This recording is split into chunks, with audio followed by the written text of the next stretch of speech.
डर सबको लगता है। छलावा। रामपुर गांव के रहने वाले सुदीप की बारात दुल्हन लेकर वापस लौट रही थी। सुदीप अपनी पत्नी के साथ कार में था और बाकी के लोग बस में। सुदीप की कार बस के साथ साथ ठीक उसके पीछे चल रही थी। रात बहुत हो चुकी थी और सुदीप की पत्नी रीमा को जोरों से नींद आ रही थी। ड्राइवर कार चला रहा था। तभी रीमा ने सुदीप से पानी पीने के लिए कहा। मुझे बहुत जोर से प्यास लगी है, पानी चाहिए। अरे रीमा, पानी तो खत्म हो गया है, अब क्या करें? गांव पहुंचने में तो अभी काफी देर लगने वाली है।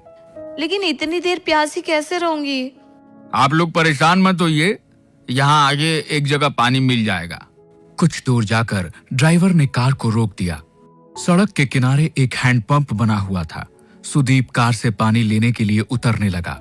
रीमा ने उसे कहा कि वो भी कार में बैठे बैठे थक गई थी और 2 मिनट के लिए उतरना चाहती थी। आप दोनों की अभी अभी शादी हुई है, हाथों में मेहंदी लगी हुई है, ऐसे में आधी रात को सुनसान जगह रुकना सही नहीं है। पानी मैं लेकर आता हूँ।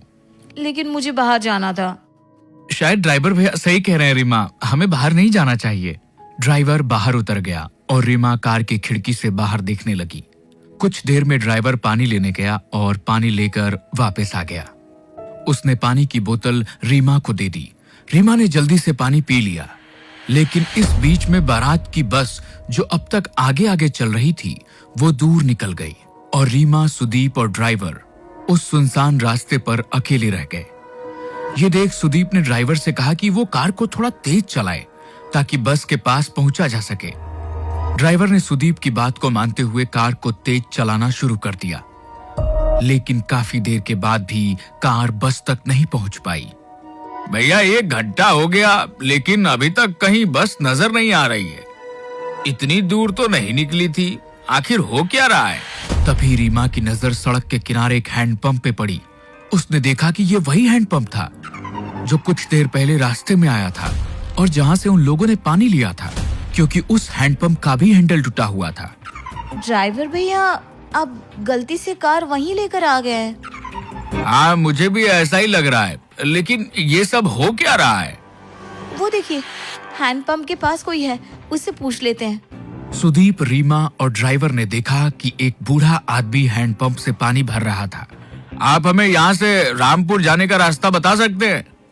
रामपुर तो 2 किलोमीटर पीछे छूट गया, तुम लोग वापस जाओ। नहीं, ऐसा नहीं हो सकता, हम वहीं से आ रहे हैं, वहाँ रामपुर गांव नहीं है। भाग जाओ यहाँ से, ये रास्ता बहुत खतरनाक है। यहाँ एक छलावा घूमता है, अगर तुम उसके चक्कर में फंस गए तो कभी यहाँ से बाहर नहीं जा पाओगे।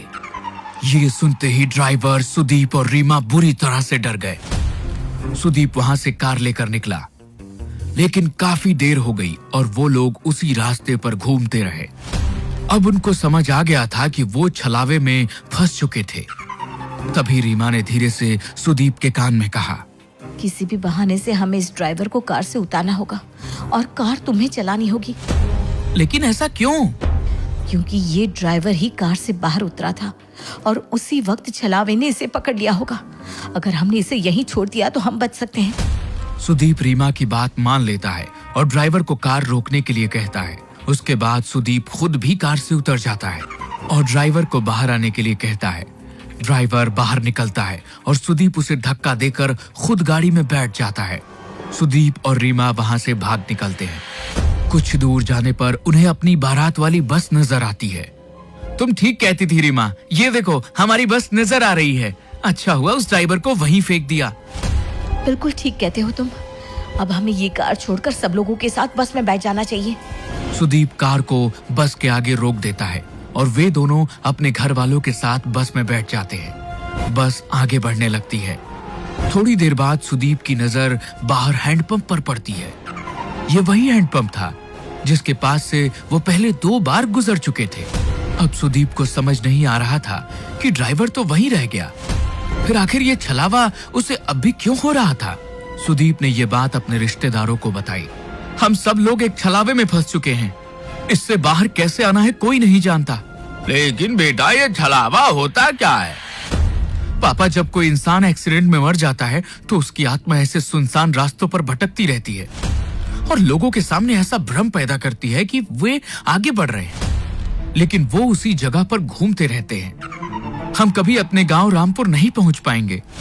सुदीप की बात सुनकर सब लोग बुरी तरह से डर जाते हैं। तभी रीमा उठकर खड़ी हो जाती है। उसे बस की खिड़की से अब वो ड्राइवर नजर आ रहा था। रीमा ने इस बारे में सब लोगों को बता दिया।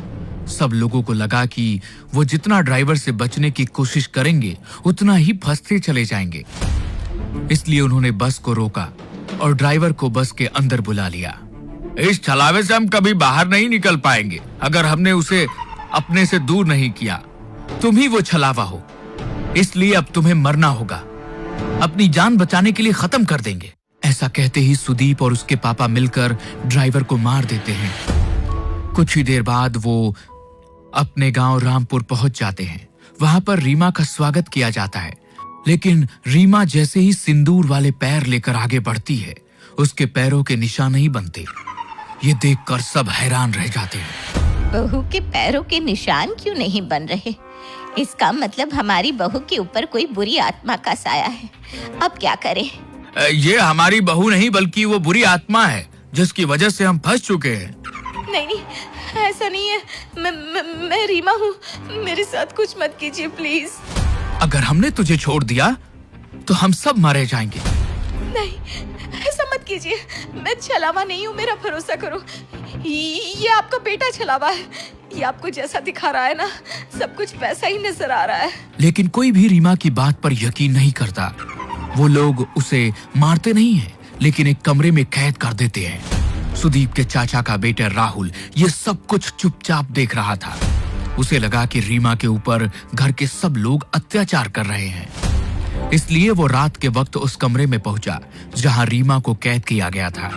तुम चिंता मत करो रीमा, मैं तुम्हें यहाँ से बाहर ले जाऊंगा। हाँ, प्लीज मेरी मदद करो। राहुल रीमा का हाथ पकड़कर उसे वहां से बाहर ले जाने के लिए निकलता है। तभी वहां पर परिवार के बाकी लोग आ जाते हैं।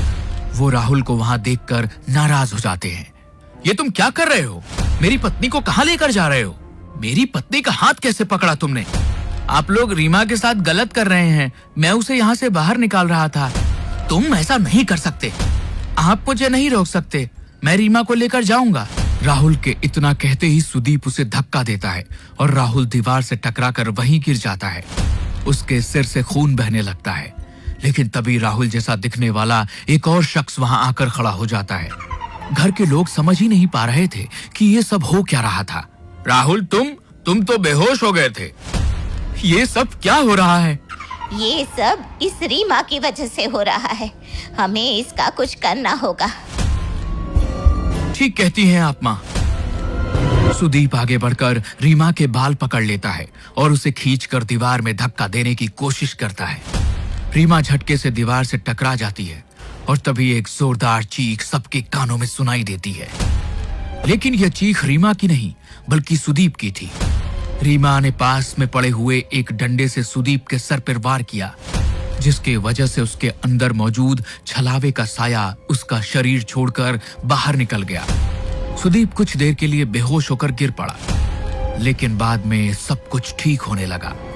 असल में छलावा और किसी के अंदर नहीं बल्कि खुद सुदीप के अंदर था।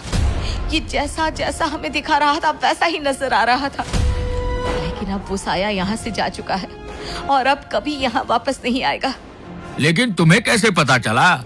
मुझे इस पर शक हुआ क्योंकि मैंने ही कहा था शायद ड्राइवर छलावा है और इसने उसे मार दिया। उसके बाद इसने मेरे पैरों के निशान गायब करके सबका शक मेरे ऊपर डाला। लेकिन जब आप लोगों ने मुझे मारा नहीं बल्कि मुझे कमरे में बंद कर दिया। जब राहुल मुझे बचाना आया तो उसने मेरा हाथ पकड़ा ही नहीं था। छलावे की वजह से सबको ऐसा नजर आ रहा था। सुदीप ने उसे मारने की कोशिश की। तब मुझे समझ में आ गया कि असली छलावा सुदीप के अंदर मौजूद था।